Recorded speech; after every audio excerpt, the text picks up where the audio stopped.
Good day mga boss. Ngayong araw, may mga pyesa tayong dumating na in-order natin sa online. At the same time, ngayong araw din natin sila ikakabit.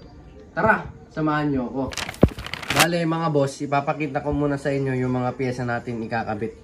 Una, radiator cap ng ARM. Pangalawa, Rhizoma na brake hose bracket. Pangatlo, Daytona na handle grip. Pang-apat, JDM washer. Tsaka may mga kasama na siyang screw. At pang-lima, ang APR na flat seat cover or seat cover. Pamunahin muna natin ang handle grip. As you can see, yung previous na ating handle grip medyo may karumihan na. Sobrang rumi na, kumbaga. Dahil sa daily use, pag may humihiram ng motor, tapos nag-aayos tayo ng motor, ginagamit natin, marumi yung kamay natin. Ngayon pa lang, marumi na ulit yung kamay natin, kaya papalitan natin to. Unang papalitan natin. Bale, naka-pan pala ito mga boss, naka bar end na Rhizoma. Aalisin ko na siya kasi magiging pangit yung kakalabasan pag ilalagay natin sa Daytona. Siguro ibabalik din ulit natin pag magpapalit na ulit tayo ng handle grip soon.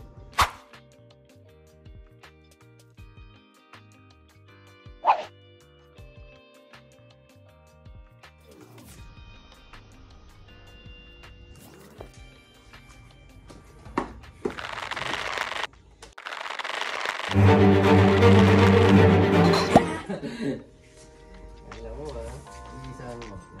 Bali mga boss, yung mas maliit na butas is pang left side siya. Nakikita niyo naman yung difference nilang dalawa. Ito yung mas maliit. Natin.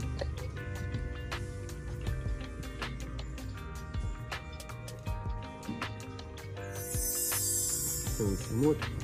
Wow.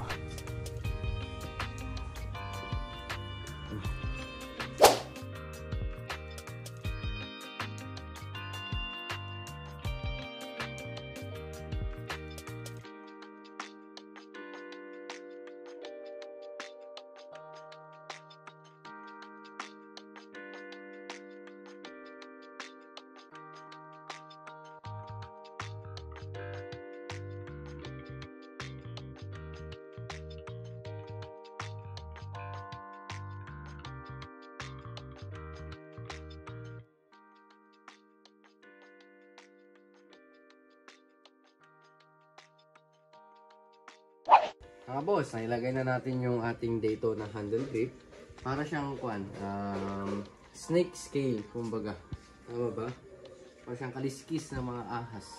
So, next mga boss, lalagay naman natin yung ating bracket para sa may brake hose. Mga boss, as you can see, yung pasama lang ng bracket yung nakalagay dito. Ito madaling mabali kung lagi tayo nag-aalis ng ating brake fluid, ng brake hose. So nagpalit na tayo ng ganito para hindi siya madaling masira. Medyo may kamahalan pa naman to sa online pag lagi tayo sa online bumibili. Ito Rhizoma na bracket para sa may brake hose. Siguro tatagal naman to.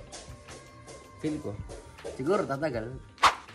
Gagamitan lang natin siya ng 8mm para maalis natin.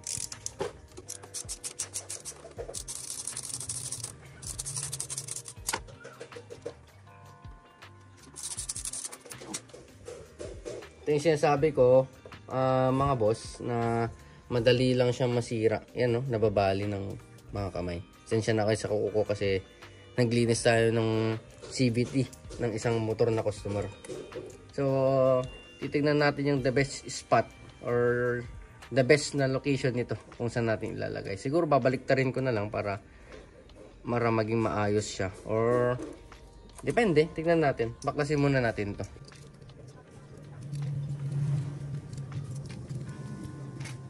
So, ganyan na lang siguro yung the best spot na ilagay natin tong bracket. Tapos ilagay lang natin tong gold bolts na nabili natin. Kasi pang kwan ito, pang Yamaha. So Lagay lang natin to sa ating Honda Click kasi mukhang matibay naman. Sana tumagal at medyo bagay naman sa kanyang forma. Yan. Masikip lang talaga.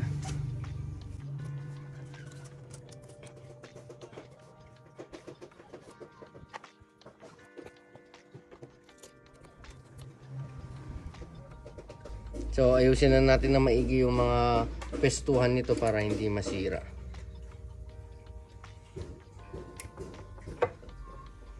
Yan.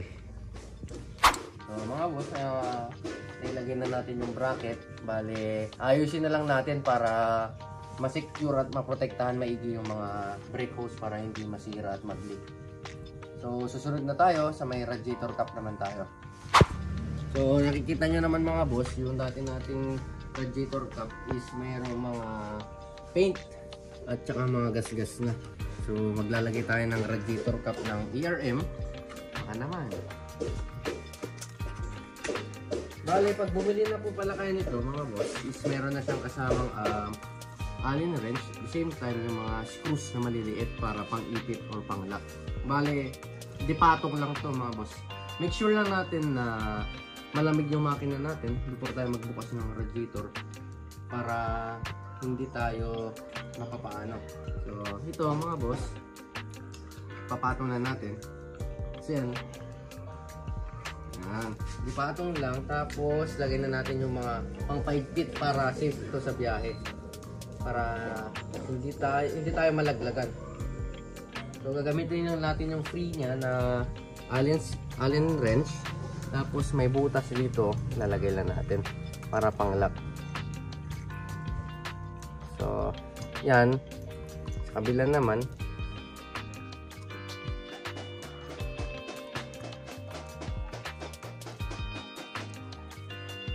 So, yan. Paigpitan nyo lang na maigi. Yung katamtaman lang para mabaklas nyo pa rin in the future. So, yan mga boss, hindi na siya malalaglag. Balik na natin siya.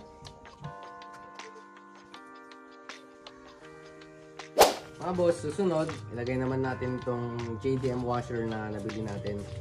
So, bale, kayo na po bahala kung saan nyo gustong ilagay.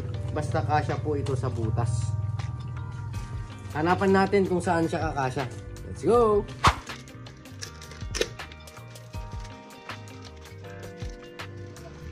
Ito mga boss, feel ko kakasya siya dito. Nag-alis na pala ako ng ating radiator cover. Bali, binalik ko lang yung mga stock bolts niya para alam ko pa rin kung saan ko sila hanapin. So, yan na mga boss. Natukoy ko kasi siya dito.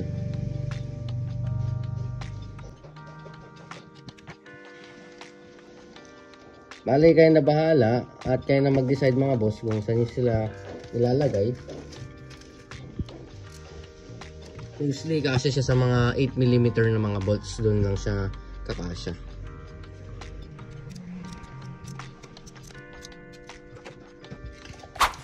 Sunod mga boss, at yung panghuli ay ating APR na seat cover. Pero hindi natin siya mapapalagay ngayon kasi wala tayong tools.